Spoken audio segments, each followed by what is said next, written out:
Devonian को complete करने के बाद अब हम बात करेंगे कार्बोनिफेरस कल्प के बारे में। ठीक है, तो हम इसको आर्मेनियन हलचल के नाम से भी जानते हैं। तो सबसे पहले हम कार्बोनिफेरस के बारे में बात करेंगे। कार्बोनिफेरस, इससे पहले हम डेवोनियन को कंप्लीट कर चुके हैं। तो कार्बोनिफेरस में हम देखेंगे इसको आर्मेनियन, इसको क्या कहा जाता है, आर्मेनियन हलचल के नाम से भी जाना जाता है। आर्मेनियन हलचल के नाम से जाना जाता है। ठीक है, ब्रिटेन व फ्रांस इससे प्रभावित हुआ। क्या हुआ इसमें, क्या सबसे ज्यादा प्रभावित क्षेत्र कौन सा था?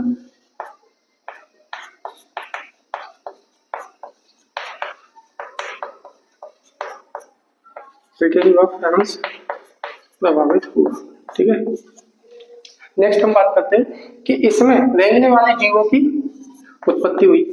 रेंगने वाले जीव उत्पन्न हुए। ठीक है, रेंगने वाले जीव उत्पन्न हुए थे। और जो पेड़ पौधे थे, यानी कि पेड़ों की जो ऊंचाई थी वो 100 फीट तक हो गई थी। 100 फीट बहुत हो गया भाई, पेड़ की ऊंचाई 100 फीट ऊंचाई थी। पेड़ कितने ऊंचे थे? 100 फीट तक। ठीक है, बड़े वृक्षों का इसको काल कहा गया, इसलिए इसको क्या कहा गया? बड़े वृक्षों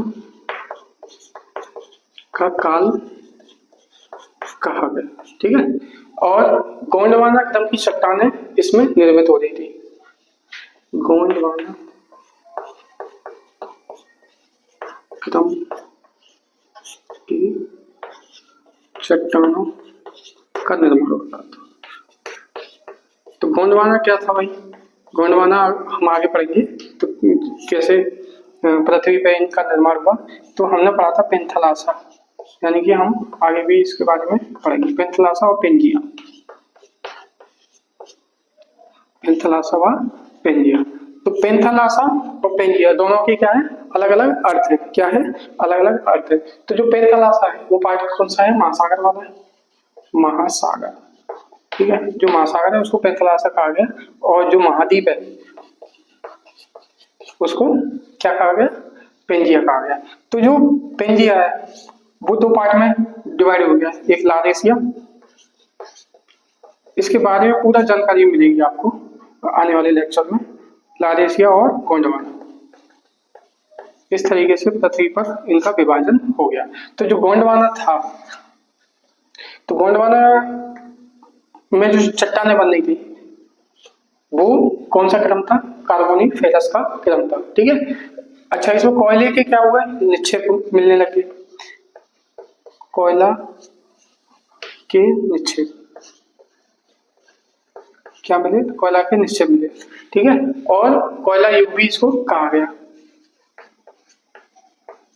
कोयला युग। कोयला युग भी इनको कहा गया। तो इसीलिए इसमें कार्बन की मात्रा को अगर हम देखें तो वो क्या है? बढ़ गई थी। कब? कार्बोनिफेरस महाकल्प में। ठीक है, और इसके बाद है पर्मियन। पर्मियन, तो पर्मियन पार्ट है कौन सा? 5वां पार्ट है पुराजीवी महाकल्प का। कौन सा पार्ट है? 5वां पार्ट है। तो इसमें क्या होता था? इसमें वेरिसन हलचल हो रही थी। वेरिसन हलचल, कौन सी हलचल होती है? वेरिसन हलचल हो रही थी। देखो अलग अलग नाम दिए गए हैं इसमें, तो इसलिए इसकी पहचान भी हो सके। ठीक है, तो इसमें जो प्रभावित क्षेत्र थे वो कौन सा था? वो यूरोप क्षेत्र था। यूरोप क्या था? प्रभावित था भाई, यूरोप प्रभावित था। ठीक है, यूरोप प्रभावित था। और इसमें क्या हो रहा था? आंतरिक झीलों से क्या हो रहा था? आंतरिक झील का वाष्पीकरण से इसका संबंध है। ठीक है, आंतरिक जो झीलें थी, वाष्पीकरण।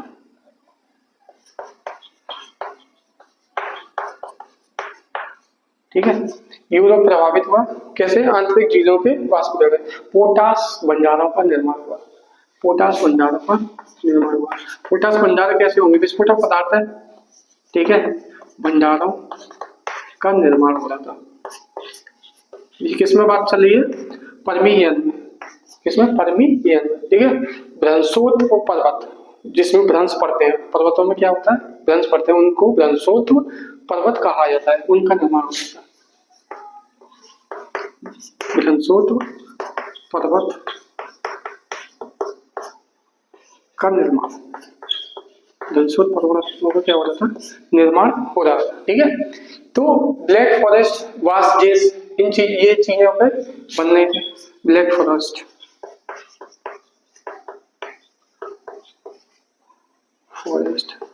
वास्ट जेस, तो ये सब चीजें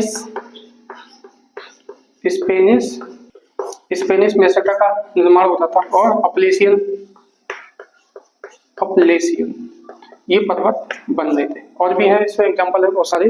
ठीक है, अपलेशियन पर्वत में, तो ये सब था किसमें, हमारा पुराजीवी महाकल्प में। नेक्स्ट हम बात करेंगे मध्यजीवी महाकल्प। चलिए अब बात करते हैं मध्यजीवी महाकल्प, यानी मेसोजोइक एरा, जिसको द्वितीय युग भी कहा जाता है।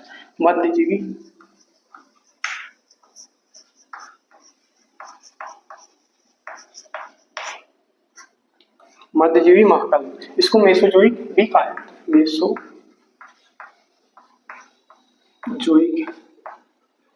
एरा भी कहा जाता है। ठीक है, तो इसका संबंध किससे है, वो है द्वितीय युग से। किससे, द्वितीय युग, किससे संबंध है, द्वितीय युग से। इसको 3 पार्ट में डिवाइड किया गया है। कितने पार्ट में, 3 पार्ट में। तो पहला जो पार्ट है वो कौन सा है, ट्रियसिक।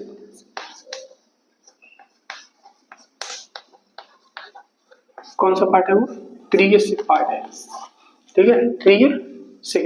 दूसरा पार्ट है जुरासिक।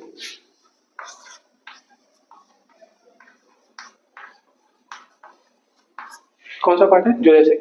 नेक्स्ट जो पार्ट है वो क्रिटेशियस है।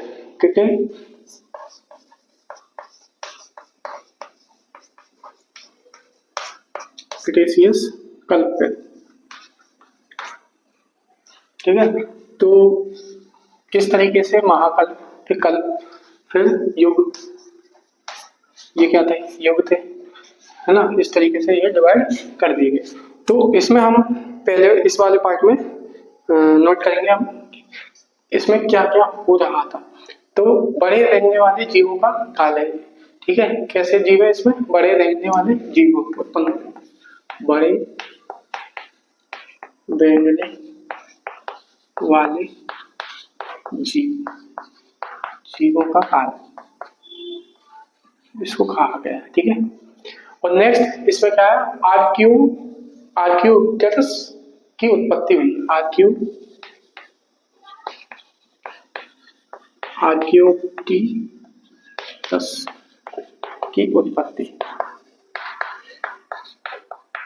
आर्क्योप्टेरस की उत्पत्ति का काल कहा जाता है। क्या था आर्क्योप्टेरस का काल।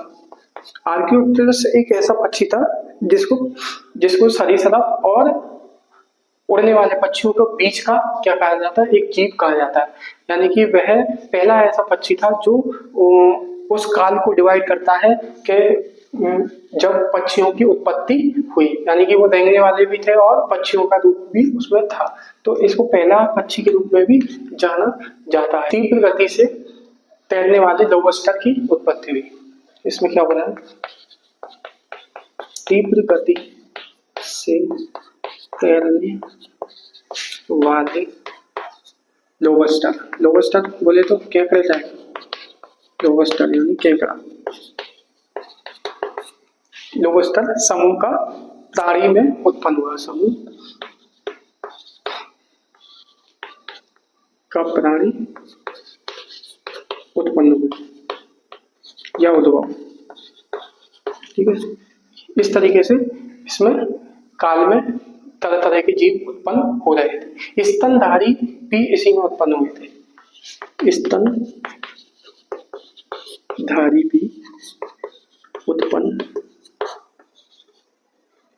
हुए थे। ठीक है, नेक्स्ट है मांसाहारी और मत्स्य तुल्य रेप्टाइल्स। मांसाहारी भी थे और मत्स्य तुल्य यानी मछली के जैसे थे, सागरों में उत्पन्न हुए। मांसाहारी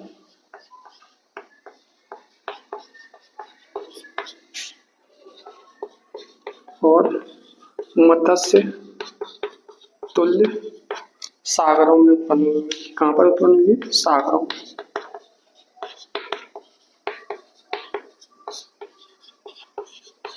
सागरों में उत्पन्न हुए। मेढक व कछुओं की उत्पत्ति हुई। किन किन की उत्पत्ति हुई? मेढक व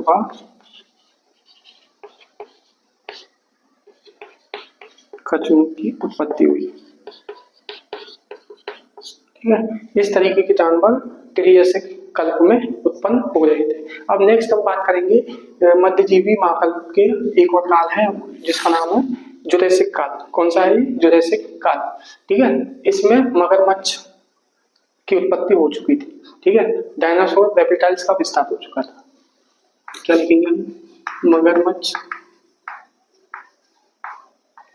एवं डायनासोर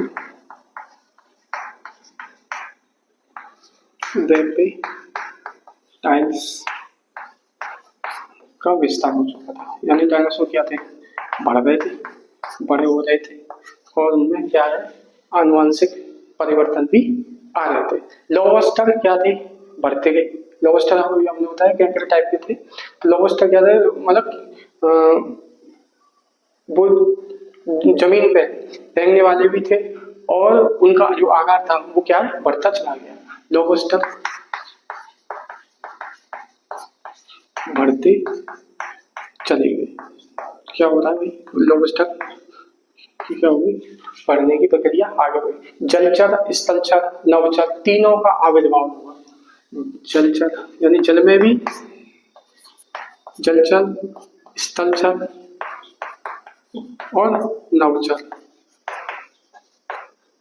तीनों का क्या हुआ? आविर्भाव हुआ।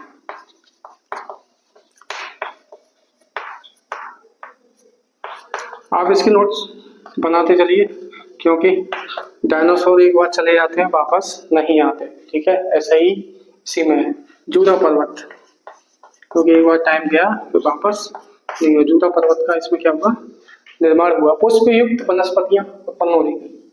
क्या हो रही थी? पुष्पयुक्त वनस्पतियां उत्पन्न हो रही थी। हाँ, पुष्पयुक्त। और क्या हो रहा था इसमें? भाई जुरैसिक हो गया, तीनों जल लोबस्टर हो गए। और क्या हो रहा था? प्रथम उड़ने वाली जो आर्कियोप्टेरिक्स जिसे कहा गया उनकी उत्पत्ति हुई। प्रथम उड़ने वाला पक्षी, क्या नाम था उसका? ये अभी दिया था, आर्कियोप्टेरिक्स। ठीक है,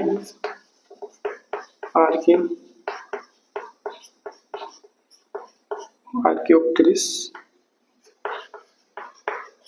की क्या होने लगी थी? उद्भव यानी उत्पत्ति होने लगी थी। ठीक है, नेक्स्ट है इसमें चूना पत्थर का जमाव होने लग गया था, है ना? और जिससे क्या हुआ? फ्रांस, जर्मनी, स्विट्जरलैंड इनका निर्माण हुआ। चूना पत्थर का जमाव होने लग गया। तो इससे क्या क्या मिला हमको? हमको फ्रांस और तुम्हारा दक्षिणी जो जर्मनी था, दक्षिणी जर्मनी और स्विट्जरलैंड, ये सब चीजें जुरासिक काल में उत्पन्न होने लग गई थी। अब हम बात करेंगे क्रेसियस कल्प के बारे में। किसके बारे में? क्रेसियस कल्प के बारे में। तो इसमें हम देखते हैं क्रेसियस जो क्रेटिसियस कल्प था उसमें एंजियोस्पर्म यानी कि आपदत्त जो बीजी होते हैं पौधों का विकास हुआ और बड़े बड़े कछुओं का उद्भव हुआ था। ठीक है, एंजियोस्पर्म बोला जाता है। क्या बोला जाता है? एंजियोस्पर्म यानी कि क्या था? आपदत्त बीजी। इसको आपदत्त बीजी भी कहा गया। एंजियोस्पर्म आपदत्त बीजी, पौधों का विकास, बड़े बड़े कछुओं का उद्भव। ठीक है, पौधों का विकास। इसको एनवायरमेंट में भी हम क्लियर करेंगे, जो एनवायरमेंट पढ़ाएंगे उसमें देखेंगे। ठीक है, पौधों का विकास और क्या था? बड़े बड़े कछुओं का उद्भव। बड़े बड़े कछुओं का उद्भव होने लग गया। ठीक है, नेक्स्ट इसमें क्या होता है, मैग्नेलिया व कोपनार जैसे शीतोष्ण पतझड़ वन के वृक्ष भी मिले। कौन सा था भाई, मैग्नोलिया, ये वृक्षों के नाम है भाई, ध्यान रखना। व कोपनार ये आता है किस काल में इनकी उत्पत्ति हुई, ये भी जैसे वृक्ष मैग्नोलिया और कोपनार जैसे शीतोष्ण पतझड़ वन की वृक्ष, शीतोष्ण पतझड़ वन के वृक्ष ये उत्पन्न होने लग गए थे। ठीक है, नेक्स्ट क्या था, खड़िया मिट्टी का जमाव होने लग गया था। ठीक है, देखो धरातल पे जो चीजें हमारे उत्पन्न होती है उससे पशु पक्षियों और जीवों पर क्या प्रभाव पड़ता है। ठीक है, उनसे क्या होता है कि जब धरातल में परिवर्तन आएगा तो उनके जो आकार है उसमें भी परिवर्तन आता है। तो खड़िया मिट्टी का जमाव होने लग गया था, खड़िया मिट्टी का जमाव। ठीक है, उस जमाव के कारण उत्तर पश्चिम जो अलास्का था और कनाडा, मेक्सिको, ब्रिटेन के जो क्षेत्र थे उनका निर्माण हुआ। ठीक है, उत्तर पश्चिम अलास्का, उत्तर पश्चिम अलास्का और कौन सा था, कनाडा, उत्तर पश्चिम अलास्का एवं कनाडा, इन क्षेत्रों का क्या हो रहा था, विकास हो रहा था। ठीक है, उनमें कौन कौन से थे, कनाडा था, मेक्सिको था, मेक्सिको हिंदी में लिख दिया तो दिक्कत होगी, बच्चे जो शिकायत करते हैं मेक्सिको। ठीक है, मेक्सिको और ब्रिटेन के डोवर और ब्रिटेन के डोवर, इन सब चीजों का क्या हो रहा था, विकास हो रहा था। और एक चीज और थी, ऑस्ट्रेलिया का भी इसमें निर्माण हुआ है, ऑस्ट्रेलिया भी इसमें प्रभावित था। ऑस्ट्रेलिया कब की बात चल रही है, क्रिटेशियस काल के बारे में, इसमें क्रिटेशियस। और एक चीज और थी, वो बहुत महत्वपूर्ण थी। वो महत्वपूर्ण क्या था, रॉकी एवं एंडीज पर्वतों की उत्पत्ति। रॉकी कमेंट में बताइए ये कहाँ पाए जाते हैं, एवं एंडीज पर्वतों की उत्पत्ति। रॉकी एवं एंडीज पर्वतों की क्या हो रही थी, उत्पत्ति हुई थी। भारत पठारी भाग में ज्वालामुखी लावा का दरारी उद्भेदन। तो जो भारत का जो पठारी भाग है उसमें ज्वालामुखी उत्पन्न होने लगे थे। भारत का पठारी क्षेत्र क्या होता है, ज्वालामुखी उद्भेदन क्या होने लग गया था, ज्वालामुखी उद्भेदन होने लग गया था। और वो कौन सा ज्वालामुखी उद्भेदन था, दरारी उद्भेदन था। कैसा था, दरारी उद्भेदन था। ठीक है, नेक्स्ट क्रिटेशियस काल में क्या हो रहा था, दक्कन ट्रैप व काली मिट्टी का निर्माण हो रहा था। दक्कन ट्रैप व काली मिट्टी, दक्कन ट्रैप आप समझ सकते हैं इस तरीके से, ये हमारा भारत है इस तरीके से। तो यहाँ से लावा क्या टकराया हुआ इससे, तो यहाँ से लावा इसमें जनरेट होने लग गया। जब भारत का भूगोल पढ़ेंगे उसमें और विस्तार से, तो ये क्या है, यहाँ पर दक्कन ट्रैप का निर्माण होने लग गया, यानी लावा फैल रहा था, ठंडा हो रहा था, फिर फैल रहा था। तो इस तरीके से दक्कन ट्रैप का निर्माण यहाँ पर होने लग गया था। ठीक है, नेक्स्ट हम बात करेंगे सिनियोजोइक यानी कि नवजीवी महाकल्प के बारे में। ठीक है, तो इसको क्या है आप कर देते हैं। तो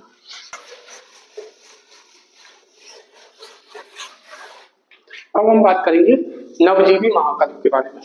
नवजीवी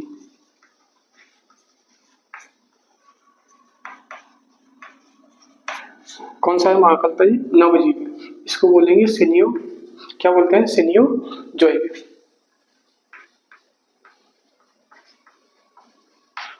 सिनियोजोइक महाकल्प को कहा जाता है। ठीक है, तो इसमें जो सबसे महत्वपूर्ण है उसमें क्या हो जाता है, इसमें आल्पस बना, ये हम आगे और भी पढ़ेंगे। Alps Himalaya, Rocky Andes, Alps Himalaya और रॉकी एंडीज पर्वतों के निर्माण हुआ। ये डायरेक्ट आता है, डायरेक्ट क्वेश्चन बनता है इससे कि इनका निर्माण कब हुआ।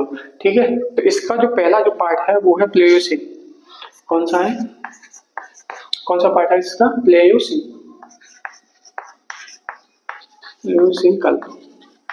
और इसे त्रिशियाई युग भी कहा जाता है, यानी तृतीय युग, तृतीय युग के नाम से भी जाना जाता है, यानी क्या कहा जाता है? त्रिशियाई युग कहा जाता है। कौन सा युग कहा जाता है? त्रिशियाई, यानी टर्शियरी कह लो, ट्रिशियरी कह लो, एक ही बात है, टर्शियरी कह लो, ट्रिशियरी, इंग्लिश में वही स्पेलिंग आते हैं। तो इसको दे प्लेयोसीन कल्प। कौन सा है? प्लेयोसीन कल्प, ठीक है। इसमें लेरामाइड हलचल के कारण उत्तरी अमेरिका में रॉकी पर्वत का निर्माण हुआ। अब हम इसमें देखेंगे प्लेयोसीन में, तो प्लेयोसीन दूसरा है इसका इयोसीन, इस पहले इसके नाम लिख लेते हैं, इयोसीन, ठीक है, इयोसीन कल्प। इसमें तीसरा जो पार्ट है, तीसरा पार्ट है हमारा ओलिगोसिन, ओलिगोसिन, ओलिगोसिन काल, ठीक है। इससे पहले हम विस्तार पूर्वक इसके जो पीरियड था या टाइम था उसके बारे में भी हम पढ़ चुके हैं। नेक्स्ट है मायोसिन, मायोसिन, और फिर इसके बाद है प्लायोसिन, ठीक है। तो हम देखते हैं इसमें कि किस तरीके से इसका नामकरण किया गया है और इनमें क्या क्या घटित हुआ है। 4 हो गया, ये 5वां पार्ट हो गया, ठीक है। तो हम इसके बारे में प्लेयोसीन कल्प के बारे में देखेंगे। लेरामाइट हलचल के कारण उत्तरी अमेरिका में कौन सी हलचल हो रही थी? लेरामाइट, लेरामाइट हलचल के कारण उत्तरी अमेरिका में। अब देखो आपको पता चल जाएगा कि कौन सा पर्वत कहाँ पर है। लेरामाइट हलचल के कारण उत्तरी अमेरिका में क्या हो रहा था? रॉकी पर्वत, रॉकी पर्वत का निर्माण हो रहा था। क्या हो रहा था? रॉकी पर्वत का निर्माण हो रहा था। स्थल पर स्तनपाइयों का विस्तार हुआ। अभी देखो स्तन पे भी जो स्थल था उस पर भी स्तनपाई उत्पन्न हुए। स्थल पर स्तन पाइयों का विस्तार होने लग गया था, ठीक है। नेक्स्ट हम बात करेंगे सर्वप्रथम स्तनपाई जीवों का व पुच्छहीन बंदरों का निर्माण हुआ। सर्वप्रथम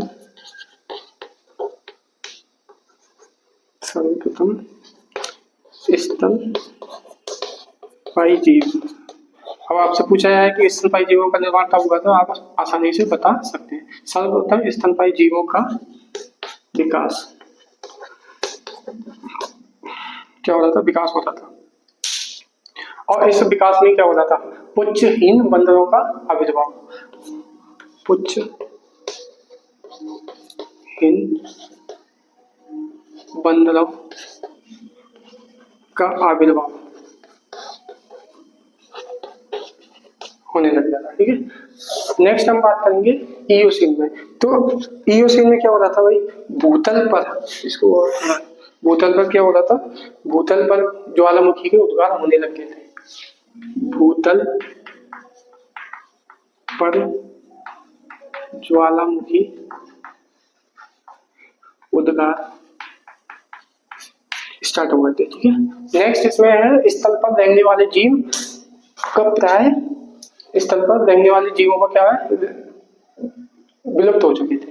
ज्वालामुखी होंगे तो क्या होगा? यही तो होगा, स्थल पर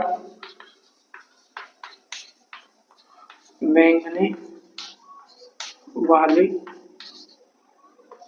जीव विलुप्त हो चुके थे। कैसे हो चुके? विलुप्त हो चुके थे, क्योंकि भाई ज्वालामुखी स्टार्ट हो गई तो क्या बचेंगे? कहाँ से बचेंगे, ठीक है। प्राचीन बंदर व गिब्बन म्यांमार में उत्पन्न होने लगे थे। प्राचीन बंदर व गिब्बन, बंदर जैसे ही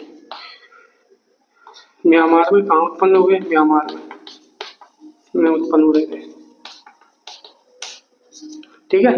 और हाथी, घोड़ा, ठीक है, ये सब इसमें भी उत्पन्न हो जाता, क्योंकि देखो ऐसा है कि चीजें जैसे जैसे बदलती गई जुरासिक काल के कारण, तो तो उसके बाद डायनासोर तो खत्म हो गए। फिर उनके बाद जो आनुवंशिक लक्षण में क्या हुआ, आनुवंशिक लक्षणों में क्या हुआ, बदलाव आए, और बदलाव के कारण ही इनकी उत्पत्ति हुई। ठीक है, तो क्या हो रहा था इसमें, हाथी और घोड़ा, और एक बोलते तो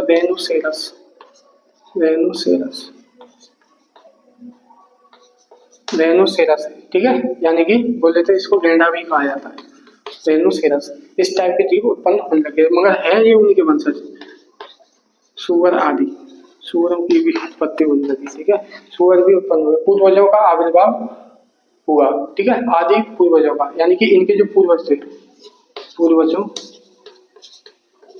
का आविर्भाव, क्योंकि कोई चीज ऐसी तो आयत नहीं, आविर्भाव हुआ। ठीक है, अब नेक्स्ट हम बात करेंगे ओलिगोसिन काल के बारे में। इसमें ओलिगोसिन, तो ओलिगोसिन में हम क्या देखते हैं, ओलिगोसिन में क्या है, अल्पाइन जो पर्वतीकरण होने लग गया था। ठीक है, अल्पाइन पर्वतीकरण क्या हो गया था, प्रारंभ हो गया था। तो इस तरीके से नहीं मिलेगा कहीं पे भी इतना शॉर्ट में और इतना विस्तृत रूप से आपको कौन समझा रहा। मैं तो नहीं समझता, क्योंकि डायरेक्ट क्या करते हैं वो लेक्चर स्टार्ट करते हैं, और लेक्चर स्टार्ट करने के बाद कौन सी चीज कहाँ से आ रही है ये पता नहीं चलता। ठीक है, तो इस वजह से आपको मैं एक बहुत बढ़िया कंटेंट दे रहा हूँ जो कि आपके एग्जाम के पर्पज से बहुत ही महत्वपूर्ण है। ठीक है, बिल्ली, कुत्ता, भालू आदि की उत्पत्ति होने लगी। इसमें क्या होने लग गया, बिल्ली, कुत्ता, भालू आदि की उत्पत्ति होने लगी, बिल्ली, कुत्ता, भालू। ठीक है, नेक्स्ट है, इसमें क्या होने लग गया, पुच्छहीन बंदर का आविर्भाव, जिसे मानव का पूर्वज भी कहा जाता है। इसमें भी हुआ था, कहाँ गया ये पुच्छहीन बंदर, इसमें ये प्राचीन बंदर कहते हैं।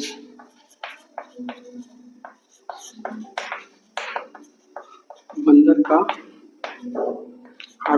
आविर्भाव आप समझ लो, इसका मतलब बनना स्टार्ट हो गया, उत्पन्न होना स्टार्ट हो गया, आविर्भाव का उद्भव होने लग गया, जो क्या थे, मानव के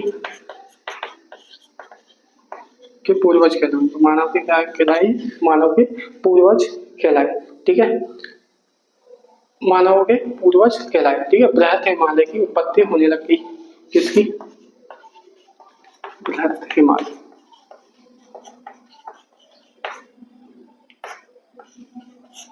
की उत्पत्ति।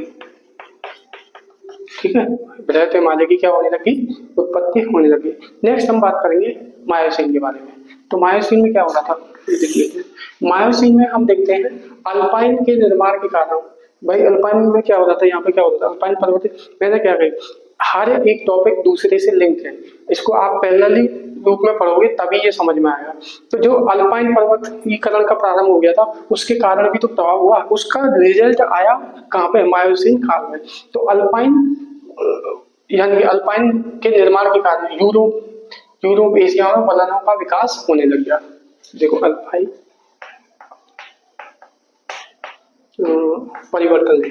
परिवर्तन के कारण यूरोप में परिवर्तन होने लग गया। यूरोप और कौन सी जगह पे, यूरोप व एशिया में जो वलन बन रहे थे उसमें क्या आ गया, परिवर्तन आने लग गया, यानी कि उसमें क्या हो गया, वलन पड़ने लग गए। ठीक है, विकास का क्या हुआ, विस्तार हुआ, और उस विकास के कारण पूर्वी पश्चिमी थी, पूरब से पश्चिम की ओर थी। अल्पाइन एवं एशिया में क्या होने लग गया, वलन पड़ने लग गए, क्या होने लगे, वलन पड़ने लगे। ठीक है, वलनों का विकास होने लग गया, और विकास के कारण उनका क्या हुआ, विस्तार भी हुआ। क्या हुआ, विस्तार भी हुआ, और उस विस्तार की जो दिशा थी, वो डायरेक्शन थी, वो कहां से कहां तक थी, दिशा कहां से कहां तक, पूरब से पश्चिम की तरफ थी, पूरब से पश्चिम की तरफ उसकी विकास की दिशा थी। ठीक है, बड़े आकार के शार्क मछली, ठीक है, प्रोकांसल, शार्क मछली, प्रोकांसल, पुच्छहीन बंदर, जल पक्षी, हंस, बतख। ठीक है, जल पक्षी समझ में आ रहा है ना, तो बड़े आकार के, बहुत इनका आकार बहुत विशाल था, बड़े आकार के बड़े आकार के क्या थे, पुच्छहीन, यानी कि इसको इस एक तरीके से इतने बड़े देखो 6 फीट, यानी कि 6 फीट के बराबर उनका आकार था। बड़े आकार के लगभग आप लिख लो 6 फीट इसका आकार है। हाँ 6 फीट के बराबर क्या थे, शार्क मछली, पूर्वांचल शार्क मछली उत्पन्न होते थे। शार्क मछली पुच्छ हीन बंदर, बंदरों का विकास निरंतर बढ़ता गया, पुच्छहीन बंदर होने लगे थे। ठीक है, पुच्छहीन बंदरों में के बाद एक जल पक्षी भी उत्पन्न होने लगे। जल पक्षी कौन से होते हैं, जल पक्षी है हमारा बतख है, कौन सा है, बतख है, और कौन सा, पेंगुइन है, पेंगुइन भी उत्पन्न होने लगे। पेंगुइन भी क्या होने लगे, उत्पन्न होने लगे। और कौन सा है, हंस भी है, ये क्या है, हंस भी उत्पन्न होने लगे थे। ठीक है, और हाथी का विकास हुआ। देखो यहाँ पे क्या हो रहा है, हाथी की पूर्वज उत्पन्न हो रहे हैं, हाथी घोड़ों के पूर्वज उत्पन्न है। यहाँ पे हाथियों का क्या हो रहा है, विकास हो रहा है, हाथी का विकास हो रहा है, हाथी का क्या हो रहा है, विकास हो रहा है। ठीक है, और मध्य लघु हिमालय की उत्पत्ति हो रही है, मध्य व लघु हिमालय की उत्पत्ति हो रही है, मध्य व लघु हिमालय की क्या हो रही है, उत्पत्ति हो रही है। ठीक है, अब बात करेंगे हम प्लायोसीन की। तो प्लायोसीन में क्या हो रहा है, अवसादीकरण हो रहा है। क्या हो रहा है, अवसादीकरण हो रहा है। उस अवसादीकरण के कारण क्या हो रहा है, यूरोप, मेसोपोटामिया, दक्षिण भारत, सिंध एवं उत्तरी अमेरिका में विस्तृत मैदानों का क्रम चल रहा है, यानी विकास हो रहा है। ठीक है, अवसादीकरण के कारण, इसमें लिखते हैं अवसादीकरण के कारण यूरोप, ठीक है, किसमें, यूरोप में, मेसोपोटामिया, दजला एवं फरात के बीच में क्या है, मेसोपोटामिया। ठीक है, दक्षिण भारत, कौन सा भारत, दक्षिण भारत, इनमें क्या हो रहा है भाई, मैदानों का विस्तृत विकास हो रहा है। दक्षिण भारत, सिंध एवं सिंध में भी मैदान की उत्पत्ति होने लगी। ठीक है, सिंध, उत्तरी अमेरिका,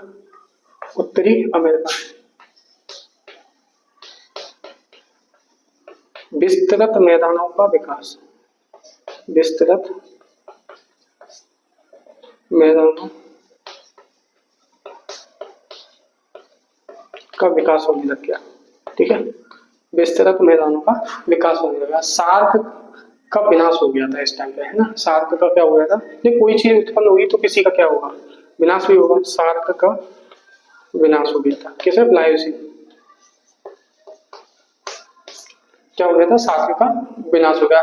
स्तनपायी की संख्या में कमी आ गई थी, स्तनपायी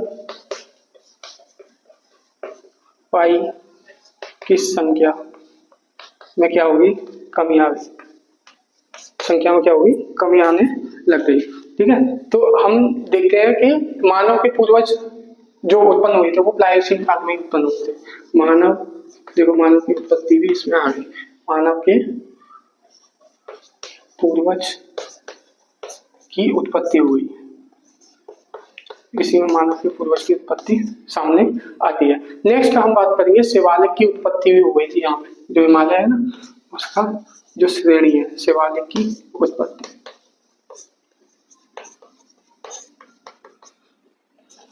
ठीक है, नेक्स्ट है इसमें टेथिस और भूसंनति, जो क्या था, जो किसका मामला था, जो मामला था हमारे भारत का। ठीक है, तो जो संबंध रखती थी टेथिस और भूसंनति, उसकी भी क्या हुई थी, अवसादों के जमाव से उत्तरी विशाल मैदान का क्या हुआ, उद्भव हुआ। ठीक है, टेथिस और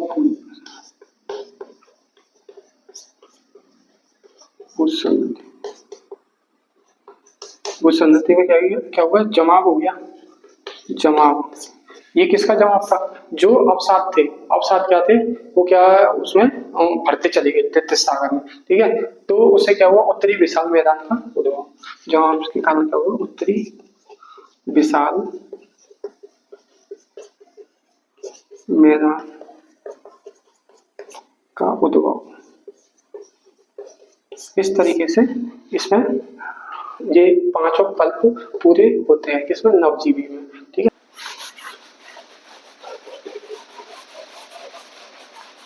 नेक्स्ट हम बात करेंगे नूतन महाकल्प की।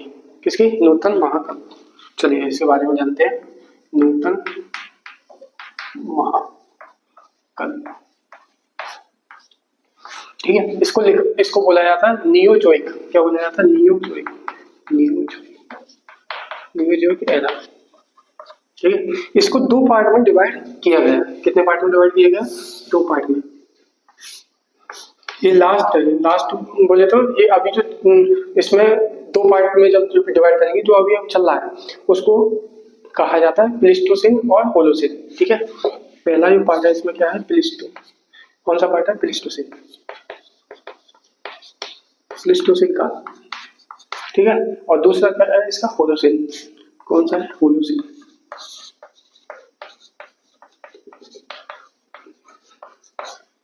कौन सा पार्ट है? होलोसिन या अभिनव काल।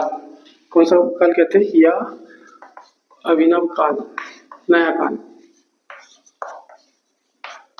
जिसको देखें तो अभी चल रहा है, ठीक है। तो अब हम इसमें देखते हैं इसमें क्या हुआ कि ताप का जो स्तर था वो नीचे आ गया था। कब? प्लीस्टोसिन काल में, ठीक है। ताप का क्या हुआ था?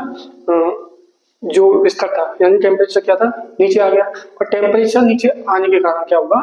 यूरोप में 4 हिमयुग देखे गए। कौन से?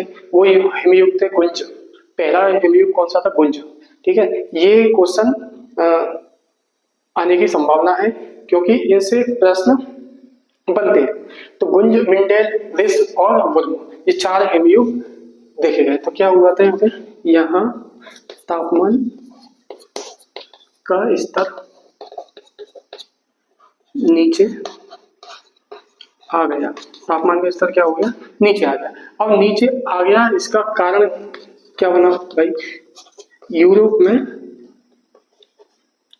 में 4 हिम युग देखे गए। उन युगों के जो नाम है, वो पहला नाम कौन सा है? गुंज। कौन सा नाम है? गुंज। गुंज, मिंडेल और क्या देखेगा? रिस और वुर्म, ये चीजें देखी गई, ठीक है। अब क्या था? विभिन्न हिमखालों के बीच क्या हुआ? एक गैप बना, ठीक है। वो जो गैप थे विभिन्न हिमखालों के बीच क्या हुआ? अंतरहिम काल देखे गए, जो तुलनात्मक रूप से कैसे थे? उष्ण थे। तो अंतरहिम बोले तो उनमें क्या होता था? कहीं गर्मी, कहीं क्या होता था? टेम्परेचर कम होता था, ठीक है। विभिन्न हिमकालों यानी इनके बीच में भी थोड़े थोड़े क्या हुआ? गर्मी बढ़ी थी।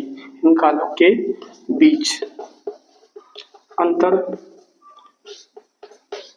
हिम काल देखे गए। ये किस में चल रहा है? प्लीस्टोसिन काल में चल रहा है, ठीक है। तो जो अंतर हिम काल कैसे थे? तुलनात्मक रूप से कैसे थे? तुलनात्मक रूप से उष्ण, यानी इन कालों से क्या थे? उष्ण थे, उष्ण काल थे, ठीक है। पक्षियों का आविर्भाव होने लग गया। पक्षियों का आविर्भाव हो गया, ठीक है। अब नेक्स्ट हम पढ़ते हैं होलोस्कीन के बारे में। तो होलोस्कीन में क्या हो रहा था? तापमान का स्तर थोड़ा बढ़ा। यहाँ से प्लीस्टोसिन काल में तो तापमान का स्तर क्या हो गया? नीचे आ गया। और होलोस्कीन में क्या हुआ? तापमान का स्तर थोड़ा सा बढ़ा। इसके कारण प्लीस्टोसिन काल के हिम की समाप्ति हुई। भाई देखो, कोई भी चीज घटना हो रही है तो उसका क्या हो रहा है? परिणाम भी आ रहा है, ठीक है। तापमान का स्तर क्या हो गया? तापमान का स्तर बढ़ा। तो जिससे क्या हुआ? जो प्लीस्टोसिन काल के जो क्या थे? प्लीस्टोसिन काल के क्या थे? के हिम क्या हो गए? पिघल गए, ठीक है। इसको प्लीस्टोसिन का देना है यहाँ पर, प्लीस्टोसिन काल। तो प्लीस्टोसिन काल के क्या हो गए? हिम क्या पिघल गई, ठीक है, उनकी होगी क्या, समाप्ति होगी, समाप्ति भी होगी, ठीक है, क्योंकि टेम्परेचर क्या होगा, टेम्परेचर बढ़ेगा, ठीक है, बर्फ क्या होगी, पिघलेगी, बर्फ क्या होगी, पिघलेगी। अब विश्व की जो वर्तमान दशा हमको दिख रही है वो इसी काल के कारण है, ठीक है। विश्व की वर्तमान दशा प्राप्त हुई भाई, क्या होगी, हमें प्राप्त होगी, वर्तमान दशा क्या होगी, प्राप्त होगी, जो अभी तक जारी है, ये जो दशा है ना वो अभी तक जारी है, जो अभी तक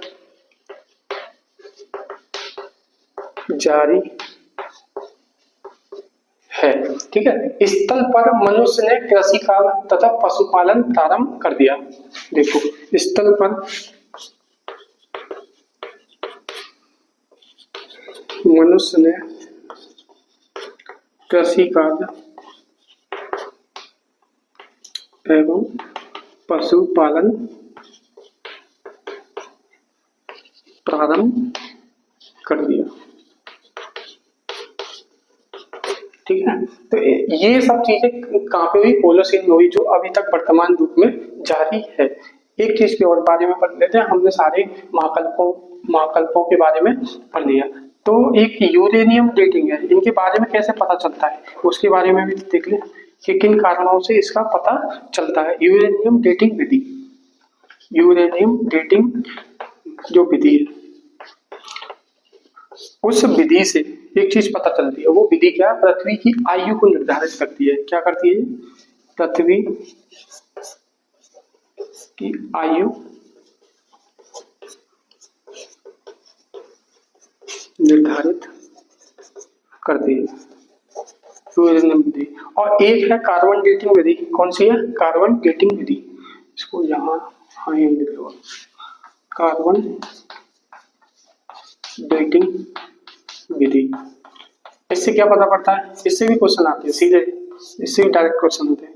कार्बन डेटिंग विधि से क्या पता चलता है, जो कार्बनिक पदार्थ है, वो कार्बनिक पदार्थ किसमें, जीवों में, जीवों में भी क्या है, कार्बन है, तो जीवों में और जो कार्बनिक पदार्थों की आयु का निर्धारण होता है, जीवों एवं कार्बनिक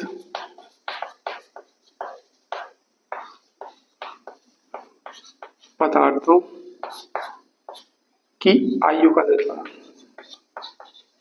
आयु का निर्धारण होता है, ठीक है। इस तरीके से हमने देखा कि कैसे महाकल्पों में जीवन का चक्र परिवर्तित हुआ और एक युगों के बाद जो हमारा स्तर जारी रहा, यानी कि जो स्तर जो जारी रहा उसमें हमने कई परिवर्तित चीजों को देखा, किस तरीके से जीवों की उत्पत्ति पृथ्वी पर हुई ये भी हमने जाना, ठीक है। तो हमने एक तर्क के साथ इस क्लास को कंप्लीट किया, आगे हम ऐसे ही क्लास को जारी रखेंगे, तब तक के लिए धन्यवाद।